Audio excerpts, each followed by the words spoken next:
जो लोग सामाजिक रूप से बुद्धिमान हैं, वे ऐसे तरीके से सोचते और व्यवहार करते हैं जो किसी भी समय सांस्कृतिक रूप से स्वीकार्य सीमा से परे होता है। वे इस तरह से कार्य करते हैं कि वे दूसरों के साथ संवाद करने में सक्षम होते हैं और उन्हें बिना यह बताए सहज महसूस कराते हैं कि वे कौन हैं और क्या कहना चाहते हैं।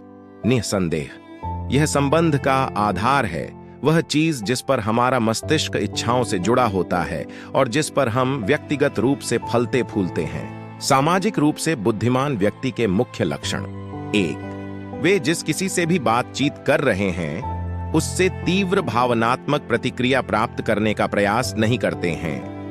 वे इस तरह से संवाद नहीं करते हैं जो विस्मय की प्रतिक्रिया को उकसाने के लिए उनकी उपलब्धियों को बढ़ा चढ़ाकर पेश करता हो या सहानुभूति की प्रतिक्रिया को उकसाने के लिए उनकी कठिनाइयों को बढ़ा चढ़ाकर पेश करता हो।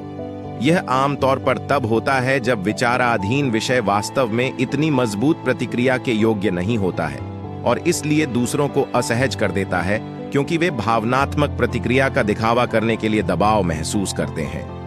2.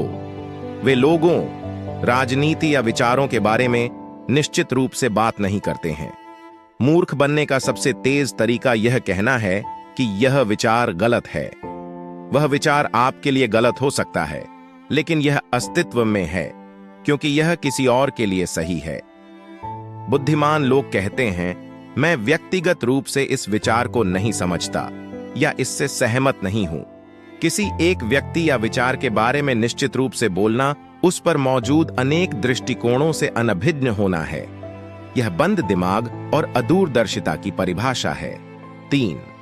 वे तुरंत आलोचना से इनकार नहीं करते हैं या उस पर इतनी तीव्र भावनात्मक प्रतिक्रिया नहीं करते हैं कि वे अप्राप्य या अपरिवर्तनीय बन जाते हैं। जिन लोगों के साथ रिश्ते में रहना सबसे मुश्किल होता है, उनमें से कुछ ऐसे लोग होते हैं जिन्हें मामूली सुझाव से भी इतना डर लगता है कि उनका व्यवहार दुखदाई होता है कि वे वास्तव में सुझाव देने वाले व्यक्ति पर क्रोधित हो जाते हैं, जिससे समस्या पूरी तरह से बढ़ जाती है। सामाजिक रूप से बुद्धिमान लोग आलोचना पर प्रतिक्रिया देने से पहले उसे सुनते हैं, बिना सोचे समझे तत्काल भावनात्मक प्रतिक्रिया केवल रक्षात्मकता है। 4. वे किसी के बारे में अपनी राय को सच मानकर भ्रमित नहीं होते। 5. वे कभी भी अपने व्यवहार से दूसरे लोगों का अतिरंजना नहीं करते।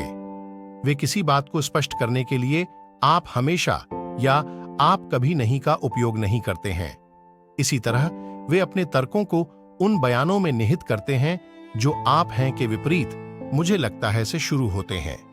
वे ऐसा इसलिए करते हैं क्योंकि ऐसी भाषा का चयन करना जो किसी के लिए खतरा न हो, उन्हें आपके दृष्टिकोण को खोलने और वास्तव में संवाद बनाने का सबसे अच्छा तरीका है, जो आपके इच्छित परिवर्तन की ओर ले जाएगा। 6. वे सटीकता से बोलते हैं। वे मुद्दे को इधर उधर घुमाए बिना वही कहते हैं जो वे कहना चाहते हैं।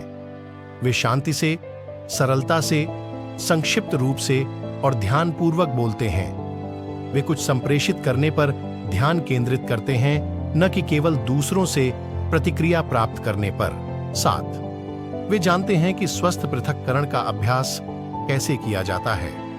दूसरे शब्दों में, वे जानते हैं कि दुनिया उनके इर्द गिर्द नहीं घूमती। वे बिना इस चिंता के किसी की बात सुनने में सक्षम हैं कि उनका दिया गया कोई भी बयान वास्तव में उनके खिलाफ है। वे अपने स्वयं के अनुमानों से अलग होने में सक्षम हैं और कम से कम किसी अन्य व्यक्ति के दृष्टिकोण को समझने की कोशिश करते हैं, बिना यह माने कि इसका सब कुछ उनके अपने दृष्टिकोण से है। 8. वे लोगों को अपनी अज्ञानता के बारे में सूचित करने का प्रयास नहीं करते हैं। 9. वे अन्य लोगों की भावनाओं को मान्य करते हैं। किसी और की भावनाओं को मान्य करने का मतलब यह स्वीकार करना है कि वे वैसे ही महसूस करते हैं जैसे वे करते हैं, तर्क का उपयोग करके खारिज करने या इनकार करने या उनके दिमाग को बदलने की कोशिश किए बिना। उदाहरण के लिए, मैं आज दुखी हूं। ठीक है, आपको दुखी नहीं होना चाहिए। 10. वे मानते हैं कि उनके छाया स्वगुण, व्यवहार और पैटर्न हैं जो उन्हें दूसरों के बारे में परेशान करते हैं। 11 वे उन लोगों से बहस नहीं करते जो केवल जीतना चाहते हैं, सीखना नहीं। 12 वे सुनने के लिए सुनते हैं, प्रतिक्रिया देने के लिए नहीं। दूसरे लोगों को बोलते हुए सुनते समय वे इस पर ध्यान केंद्रित करते हैं कि क्या कहा जा रहा है, न कि इस पर कि वे कैसे प्रतिक्रिया देंगे।